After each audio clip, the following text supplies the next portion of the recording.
আজকে আমরা পলিভিল টুল সম্পর্কে জানবো। এটা সাধারণত রিটপোলজি করার ক্ষেত্রে কাজে লাগে। আমরা যে অ্যানিমেশন তৈরি করে থাকি তাতে হাত পা নাড়াতে দেখি, মুখ নাড়ায়, কিন্তু আমরা যদি প্রত্যেকটা স্ক্রিনের মুভমেন্ট নিয়ে কাজ করতে চাই তাহলে আমাদের এই পলিভিল টুলটা সম্পর্কে ভালো ধারণা থাকতে হবে। মানে আপনাদের কি মনে প্রশ্ন আসে না যে আমরা একটা ক্যারেক্টার বানাইলে এটা পুরোটা তো জুড়ে আছে, তো আমরা যদি মুখ নাড়াইতে চাই বা ধরুন কেউ আপনার মুখটা ধরে একটু টান দিল তাহলে স্ক্রিনটা যে মুভ করবে, নড়বে, এটা আমরা কিভাবে করব? তো নতুন করে এটার মধ্যে পলিভিল করার ব্যাপারটাই হচ্ছে রিটপোলজি কনসেপ্ট। আর এই রিটপোলজি কনসেপ্ট অ্যাপ্লাই করার জন্য আমরা পলিভিল টুল অ্যাপ্লাই করে থাকি। তো টুলটা সম্পর্কে ধারণা পাওয়ার জন্য আমরা প্রথমে আমাদের অবজেক্টটা ডিলিট করে দেই। আমরা একটা নতুন অবজেক্ট নিয়ে আসি, ধরুন নিয়ে আসলাম আমরা একটা কিউব নিয়ে আসি। আমরা কিবোর্ড থেকে ট্যাব প্রেস করে এডিট মোডে চলে গেলাম। আমরা এখানে নিচে এই যে আমাদের গত ভিডিওতে আমরা নাইফ টুল নিয়ে কথা বলেছি, আজকে আমরা পলিভিল টুল নিয়ে কথা বলবো। তো প্রথমে আমরা আমাদের এটা ডিলিট করে দেই, কিবোর্ড থেকে ডিলিট। এখান থেকে আমি যদি ফেসেস করে দেই, পুরোটা সিলেক্ট হয় নাই, হয়েছে আমরা ওয়্যার ফ্রেম মোডে নিয়ে যাই, ক্যান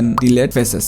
এখন আমরা যদি আমাদের এই পলিভিল টুলটা অ্যাক্টিভ করি, ক্লিক করে আমরা অ্যাক্টিভ করলাম। এখন আমরা ধরুন একটা সিলেক্ট করতেছি। আমরা সিলেক্ট করার জন্য কিবোর্ড থেকে কন্ট্রোলটা প্রেস করব, দেন একটা সিলেক্ট করলে যে একটা সিলেক্ট হয়ে গেল। ধরুন এখানে একটা সিলেক্ট করতে চাইতেছি, এখানে একটা সিলেক্ট করলাম, এখানে একটা সিলেক্ট করলাম, এখানে একটা সিলেক্ট করলাম। তো পলিভিল টুল দিয়ে আমরা এই অংশটুকু সিলেক্ট করলাম, আমরা ভার্টেক্স নিয়ে লাইনগুলো ড্র করলাম। এখন আমরা যদি এটা ফিল করতে চাই তাহলে আমরা প্রথমে সিলেক্ট অপশনে চলে যাব, দেন এটা প্রথমে সিলেক্ট করব। এখন আমরা কিবোর্ড থেকে অ্যাপ প্রেস করে আমরা এটা ফিল করে দিব। তো আমাদের এখানে গ্যাপ দেখা যাইতেছে কারণ আমরা এখন এখানে ওয়্যার ফ্রেম মোডে আছি। তো আমরা সলিড মোডে চলে যাই, তাহলে দেখবেন যে আমাদের এটা ফিল হয়ে গেছে। এখন মনে করেন এখানে পলিভিল টুল দিয়ে আমরা এটা ক্রিয়েট করলাম। এখন এখানে পলিভিল টুলটা আমরা ইউজ করব কিভাবে? এর জন্য আমরা আবার পলিভিল টুলটা অ্যাক্টিভ করি। অ্যাক্টিভ করার পর এখানে আনার পর আপনারা দেখতে পারতেছেন যে সে অটো আমাদের এসটা সিলেক্ট করে নিচ্ছে, আবার এ পাশেও এসটা সিলেক্ট করে নিচ্ছে। এখন আমরা জাস্ট মাউসের লেফট ক্লিক করে যদি উপরের দিকে নিতে চাই আমরা র্যান্ডমলি যে কোনো কিছু নিয়ে বাড়াইতে পারবো। আবার মনে করেন এদিক থেকে নিতে চাইলে আমরা মাউস থেকে একটা ক্লিক করে এদিকে নিয়ে আমরা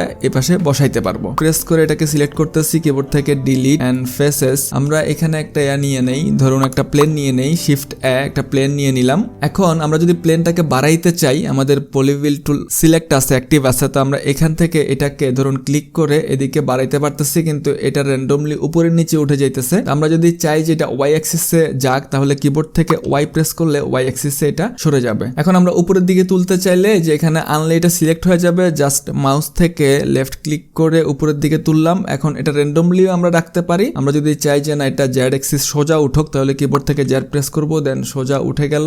আবার আমরা ক্লিক করে এটা উপরের দিকে এদিকে আমরা নিয়ে আসতে চাইতেছি, আবার ওয়াই অ্যাক্সিসে আমরা ওয়াই প্রেস করব, দেন নিয়ে আসলাম। আবার এখান থেকে আমরা চাইলে জেড অ্যাক্সিসে নিচের দিকে নামা দিতে পারি। এখন এখান থেকে যদি আমরা এটা সিলেক্ট থাকা অবস্থায় আমরা কিবোর্ড থেকে যদি কন্ট্রোল প্রেস করি তাহলে দেখতে পারতেছেন যে একটা ত্রিভুজ আকারে সে বের হয়ে আসলো। আবার এখান থেকে আমরা এটাকে আবার এমনি বাইর করতে পারি। এখন মনে করেন এরকম একটা ফেসেস চলে আসছে, এটা আমরা ডিলিট করে দিতে চাইতেছি, আমাদের এটা ভুল হয়ে গেছে। এই জন্য আমরা কিবোর্ড থেকে শিফট প্রেস করব, তাহলে দেখবেন যে এই অংশটা রেড সাইন হয়ে গেছে। বা এটা যদি আমরা ডিলিট করতে চাই রেড সাইন হয়ে গেছে, আমাদের কিন্তু শিফট প্রেস করা আছে। বা এটা যদি আমরা ডিলিট করতে চাই আমরা শিফট প্রেস করে জাস্ট ক্লিক করলেই ডিলিট হয়ে যাবে। এখন যদি আমরা ভার্টেক্স গুলা নিয়ে আসতে চাই তাহলে ভার্টেক্স আনলে যে দেখবেন যে ভার্টেক্সটা সিলেক্ট হয়ে গেছে। আমি যদি একটু জুম করে দেখাই, এই যে ভার্টেক্সটা সিলেক্ট হয়ে গেছে। এখন এটা ধরে আমরা টেনে বের করে নিয়ে আসতে পারি, এটাকে আমরা বের করে রাখতে পারি। আমরা র্যান্ডমলি যেভাবে ইচ্ছা সেভাবে আমাদের পলি টুলটা দিয়ে আমরা সিলেক্ট করতে পারি বা কোনো কিছু তৈরি করতে পারি, শিফট প্রেস করে ডিলিটও করে দিতে পারি। তো আমরা পলিভিল টুলটা কিভাবে কাজ করে সেটা বুঝতে পারলাম। এখন আমরা একটা ক্যারেক্টারের উপরে আমাদের পলিভিল টুলটা অ্যাপ্লাই করে দেখি। আমরা কিবোর্ড থেকে অ্যাপ প্রেস করলাম,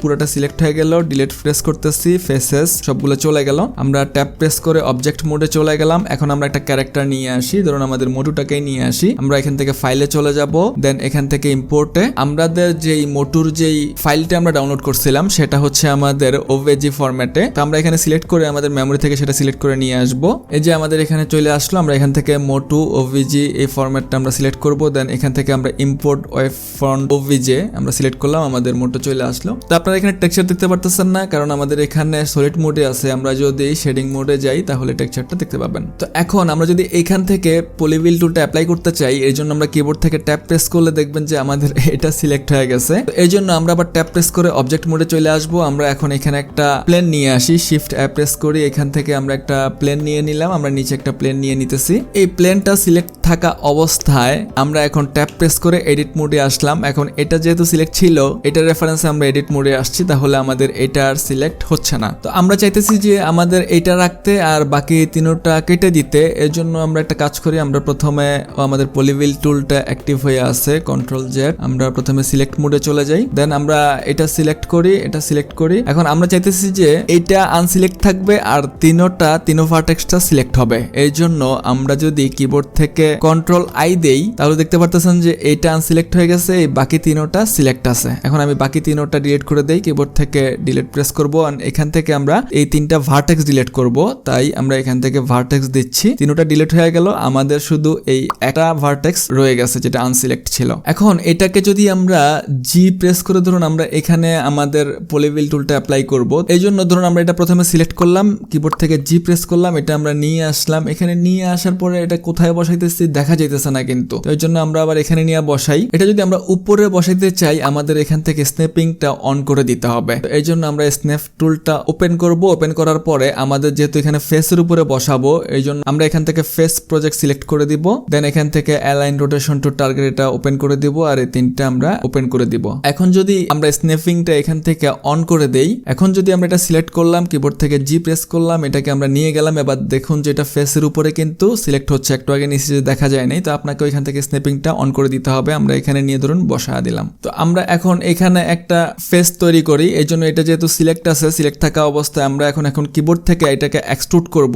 এই জন্য আমরা কিবোর্ড থেকে ই প্রেস করে ধরুন এদিকে একটু এক্সট্রুড করতেছি, দেন আবার ই প্রেস করে এদিকে একটু এক্সট্রুড করি, আবার ই প্রেস করে এদিকে একটু এক্সট্রুড করি, দেন এই তিনোটা আমরা চারোটা ক্লিক করতেছি। এটা আমরা ফিল করার জন্য কিবোর্ড থেকে অ্যাপ প্রেস করলে এটা ফিল হয়ে গেল। এখন আপনারা দেখতে পারতেছেন যে এটা ওর মাথার ভিতরে ঢুকে আছে, এটা উপরে দেখা যাইতেছে না। তো এখন এটাকে উপরে আনার জন্য আমরা প্রথমে এটা সিলেক্ট করব, আর আমাকে সলিড মোডে চলে যাইতে হবে। এর জন্য আমরা এখান থেকে প্রথমে সলিড মোডে চলে যাইতেছি, দেন তার পাশে যে অপশনটা আছে শেডিং এর, সেখানে আমরা চলে যাইতেছি। যাওয়ার পরে আমরা এখানে যে অবজেক্ট টুলটা আছে, আপনারা এখানে ক্লিক করলেই অবজেক্ট টুলটা চলে আসবে। যদি না আসে তাহলে আমরা এখান থেকে অবজেক্টটা সিলেক্ট করে দিব। এরপর আমরা এখানে নিচে যেই অবজেক্ট প্রপার্টিস আছে, অবজেক্ট প্রপার্টিসটা অন করব। অন করার পরে এখানে নিচে যেই ভিউপোর্ট ডিসপ্লে আছে, এটা আমরা অন করব। অন করার পর এখানে নিচে যে ইন ফ্রন্ট আছে, আমরা ইন ফ্রন্টটা ওপেন করে দিব। তাহলে দেখবেন যে এই ইন ফ্রন্টটা উপরে চলে আসছে। এখন আমরা বুঝবো কিভাবে এই অংশটুকু সিলেক্ট আছে কিনা। তো এই জন্য আমরা এখান থেকে কালারটা চেঞ্জ করে দিই। আমরা এখানে কালারে প্রেস করতেছি, ধরুন আমরা এখানে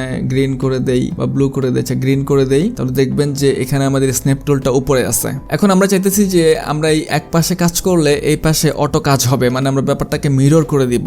এর জন্য আমরা মিরর মডিফায়ার অ্যাপ্লাই করতে পারি। তো এর জন্য আমরা এখান থেকে মডিফায়ারে চলে যাব। মডিফায়ারে যাওয়ার পরে এখান থেকে অ্যাড মডিফায়ার থেকে এখান থেকে মিরর, দেন আপনারা এখানে পাশে দেখতে পারতেছেন যে আমরা এই পাশে যে কাজটা করবো এই পাশে একই কাজ একই সাথে হবে। আর মিরর অবজেক্টের যে ক্লিপিংটা আছে সেটা আমরা এখান থেকে ওপেন করে দিব।